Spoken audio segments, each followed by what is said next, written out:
تو اب تو یہ چاہ بہار والی $5 ارب کی سرمایہ کاری کو بھول جائیں. شاید یہی $5 ارب کی وہ کمپنسیشن ہے جو متحدہ عرب امارات والوں نے ان کو دینے کا وعدہ کیا ہے تاکہ یہ اپنے انفراسٹرکچر جو کہ عسکری نوعیت کا انفراسٹرکچر ہے اس کو بہتر بنا سکیں، جس کو ڈیمیج ہم نے کیا تھا پچھلے سال.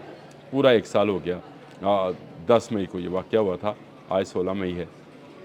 1 سال 6 دن ہو گئے جب ہم نے ان کا انفراسٹرکچر جو تھا وہ چاہے ان کا انٹرسیپٹرز تھے یا ان کے جہاز تھے اڑا کر رکھ دیے تھے.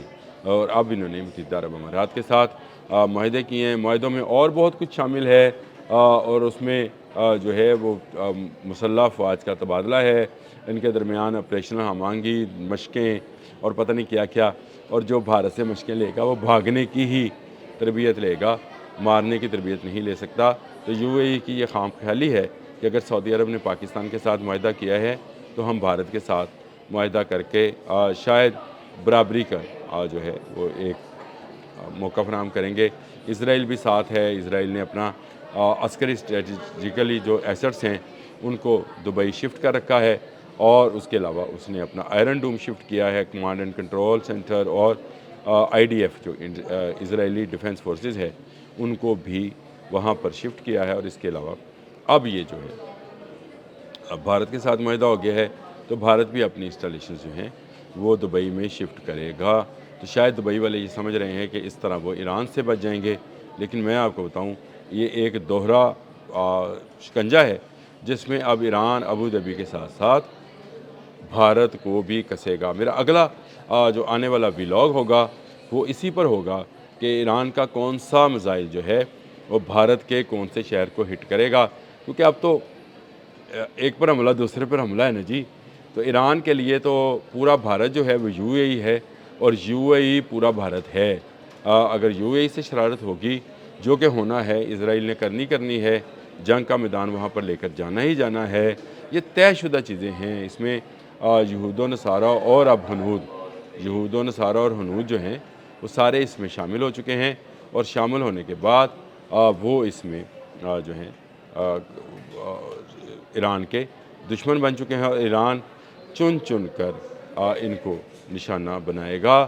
ایران کسی صورت رکنے والا نہیں ہے، اور اس کا کون سا میزائل انڈیا کے کون سے، بھارت کے کون سے شہر کو نشانہ بنا سکتا ہے، اس کا کون سا ڈرون بھارت کے کون سے شہر کو اور اہم تنصیبات کو نشانہ بنا سکتا ہے، آنے والے ولاگ میں میں آپ کو یہ ضرور بتاؤں گا. اس کے لیے مجھے تھوڑی سی ریسرچ درکار ہے، اور مجھے یہ پتہ کرنا ہے کہ اگر دبئی سے حملہ ہوتا ہے تو ایران کتنی دیر میں پرومپٹ ایکشن کرتے ہوئے دہلی اور بمبئی اور آگرہ اور لکھنؤ میں جو ہے حملہ کرے گا. یہ ساری چیزیں جو ہیں بھارت نے مد نظر رکھتے ہوئے ہی معاہدہ کیا ہوگا.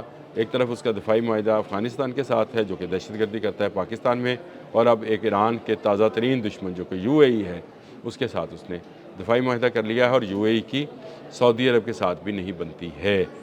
یہ بھی ان کے دونوں کی آپس میں، کیونکہ اوپیک سے نکلنے کے بعد سعودی عرب سمجھتا ہے کہ وہ اس کی صفوں میں سے، یعنی اسلامی دنیا کی صفوں میں سے باہر ہو گیا ہے، اور اس نے ڈائریکٹلی سعودی عرب کی سپریمیسی کو چیلنج کیا ہے. آنے والے دنوں میں کیا ہوگا کیا نہیں، یہ تجزیہ ساتھ ساتھ میں کرتا رہوں گا، بتاتا رہوں گا آپ کو. آپ بھی کمنٹ باکس میں جا کر ضرور دیا کہ میں کمنٹ باکس میں جو کمنٹس آتے ہیں ان کو پڑھتا بھی ہوں اور دیکھتا بھی ہوں، اور اسی سے میں رہنمائی بھی حاصل کرتا ہوں.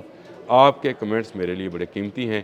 اگر آپ کمنٹس کریں گے تو مجھے سمجھ آئے گی کہ شاید میں بھی، دیکھیں انسان ہوں، فرشتہ نہیں ہوں، لیکن یہ جتنے ایونٹس آپ کو نظر آتے ہیں، اگر آپ میرے پرانے ویلاگز دیکھیں تو میں نے بین الاقوامی جو اسٹڈی اپنی کر رکھی ہے اس کے تناظر میں چیزوں کو بتاتا رہتا ہوں کہ دنیا آنے والے دنوں میں کہاں کٹھی ہوتی چلی جا رہی ہے. اب آپ کو آنے والے دنیا میں یہ چیزیں نظر آنا شروع ہوں گی کہ یہود و نصارہ و ہنود، یعنی مشرکین، اور یہ جو خود ساختہ اہل کتاب کہتے ہیں، ان کی خود ساختہ کتابیں ہیں. یہ صرف اہل کتاب اس لیے کہ ان پر کتابیں اتاری گئی، لیکن اس کے بعد قرآن نے ان کی نفی کر دی کہ یہ بھی مشرکین ہیں اور کافرین ہیں، انہی کو کافر اور مشرک ٹھہرایا گیا ہے. اب یہ سارے اکٹھے ہوتے چلے جا رہے ہیں. ایک طرف اکٹھے ہو جائیں گے اچھا ہے، ایک طرف ہم اکٹھے ہو جائیں گے. آپ بس یہ دعا کیا کیجیے کہ ہم دوسری طرف ہی رہیں. ہمارا جو مرکز ہے وہ حرمین شریفین ہے، ہم اسی کے خادم رہتے ہوئے اسی کے محافظ بنے رہیں، اسی کی حفاظت میں اپنی جانیں قربان کریں اور شہادت کا رتبہ پائیں.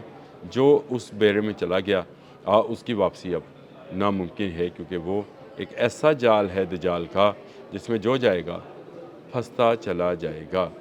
کمنٹس میں ضرور کمنٹ باکس کے اندر کمنٹ کیجیے تاکہ مجھے رہنمائی ملتی رہے. اب تک کے لیے اتنا ہی. اللہ حافظ.